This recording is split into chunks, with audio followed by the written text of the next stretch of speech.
আসসালামু আলাইকুম viewers, welcome back to my channel cook with Ferdousi. আজকে আপনাদের সাথে একটা স্নোর দিনের ব্লগ শেয়ার করবো। সেটা হচ্ছে ডিসেম্বর 17-এর ব্লগ। এদিনে আমাদের এখানে প্রচুর স্নোস্টর্ম ছিল। আসলে স্নোস্টর্মের ওয়ার্নিং দেওয়া হয়েছিল বাইরে। খুব বেশি স্নো হয়েছে, লাইক 1 to 3-4 ইঞ্চেস এরকম স্নো হবে প্রবলি, লট অফ স্নো। তো এখন দেখতে পাচ্ছি সন্ধ্যার দিকে স্নো পড়া শুরু হয়েছে। ব্লগের শেষে দেখতে পারবেন যে সকালের দিকে কি পরিমাণ স্নো পড়েছিল। তো খুব বেশি ঠান্ডা ছিল বাইরে, স্নো পড়তেছিল, প্রচুর স্নো হচ্ছিল, শুধু স্নো। 2 দিন আগে স্নো হয়েছে, বাট সেটা স্নো আর মেঘে। But this time it was big, really bad snowstorm. বাইরে তো প্রচণ্ড ঠান্ডা ছিল, আমি তো একটু বাইরে বের হলাম, আবার এদিকে আবার অসুস্থও ছিলাম আমি, একটু ঠান্ডা লেগে গিয়েছিল। তো তো এই তো বাইরে একটু বের হইলাম, দেখি একটু ভিডিও রেকর্ড করবো আপনাদের জন্য। তো এটা দেখতে পাচ্ছি, এটা আমার বাসা থেকে, আর এটা হচ্ছে আমার ব্যাকইয়ার্ড থেকে। আমি আমার রুমের উইন্ডো থেকে রেকর্ড করেছি। যে দেখেন কি অবস্থা হয়েছে বাইরের রাস্তার। এই তো আস্তে আস্তে দেখবেন, একটু পরে আমি আপনাদেরকে দেখাবো যে কি অবস্থা হয়। এই ড্রাইভ থ্রুর অবস্থাটা শুধু দেখবেন যে কি হয়। তো এখানে প্রচুর স্নো হচ্ছে, like really lot of snow. Already দেখতে পাচ্ছি আপনারা যে ওই যে ওয়াল একটু আগে দেখছিলেন খালি, এখন অলরেডি ভরে যাচ্ছে আস্তে আস্তে স্নো পড়তে পড়তে। আসলে স্নো নিয়ে তেমন একটা কিছু বলার নেই, বা স্নো যেদিন পড়ে ওই দিন খুব সুন্দর লাগে দেখতে, চারপাশ সাদা, শুধু সাদা।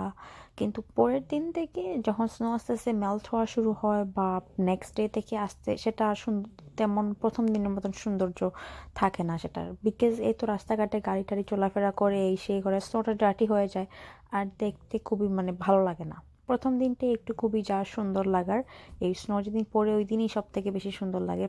ফার্স্ট ডে সব কিছু সাদা, খুব খুব দেখতেও স্নোফলটা দেখতে আমার কাছে অনেক ভালো লাগে। আমি যখন থেকে আমেরিকা এসেছি, তো তখন থেকে স্নোফল দেখতে আমার খুব ভালো লাগে। আর এই তো দেখতে পাচ্ছেন এখানে অলরেডি আমার নেক্সট ডোরে নেইবারের উইন্ডো ঘুরে যাবে আর একটু স্নো হলে। তো উইন্ডো ঘুরবে না আসলে, বাট দেখতে পারবেন আপনারা যে কতটুকু স্নো হয় এখানে। এখানে দেখেন কি অবস্থা, স্নো পরে জমে গেছে অলরেডি। এটা হচ্ছে রাত 8টার দিকে, পুরো রাতটা এখনো বাকি আছে। এইদিকে দেখতে পাচ্ছেন আমার নেইবাররা, ওরা ক্রিসমাসের লাইটিং করছে ক্রিসমাসের জন্য, যেহেতু কিছুদিন পরেই ক্রিসমাস। আর এই ভিডিওটা হচ্ছে আমার হাজব্যান্ড আমার জন্য রেকর্ড করেছে। সেটা হচ্ছে বাইরে ম্যানহাটন সিটির যে অবস্থাটা। ওটা তো সিটি রাস্তাগুলো তাড়াতাড়ি ওরা ক্লিন করে দেয়। একটা ট্রাক আছে, ওই ট্রাক আসে স্নোকে তাড়াতাড়ি ক্লিন করে দেয় রাস্তাগুলো। বাট লোকালের অবস্থা তেমন ভালো না, বাট সিটির রাস্তাগুলো ইটস ওকে, এটা তাড়াতাড়ি ক্লিন হয়ে যায়। তো সে ড্রাইভ করতে করতে আমার জন্য একটা ক্লিপ আসলে ভিডিও করে পাঠিয়েছে।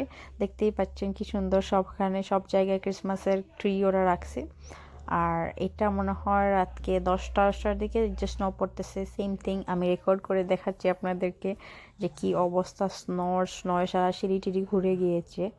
তো এই তো আমি স্নো দিয়ে কিছু করতে চাইছিলাম, বাট করতে পারিনি। এত হার্ড, আমি নিজেও অসুস্থ, তাই আমি চাচ্ছিলাম না এত স্নো দিয়ে কি টাচ করার জন্য। বাট স্টিল মাইন্ড আসলে বুঝে না, তো একটু স্নো হাতে নিলাম। স্নোম্যান বানানোর খুব শখ জানেন, বাট ইনশাল্লাহ নেক্সট ইয়ার আমার মেয়ে যখন আর একটু বড় হবে, তখন আমরা মা মেয়ে মিলে স্নোম্যান বানাবো। এটা হচ্ছে সকালবেলা, দেখেন সকালবেলা কি পরিমাণ স্নো পড়ে অবস্থা খারাপ হয়ে গিয়েছে। এই দেখেন আমার নেক্সট ডোরের ওদের উইন্ডো কাভার হয়ে গিয়েছে স্নো, এত স্নো পড়েছে।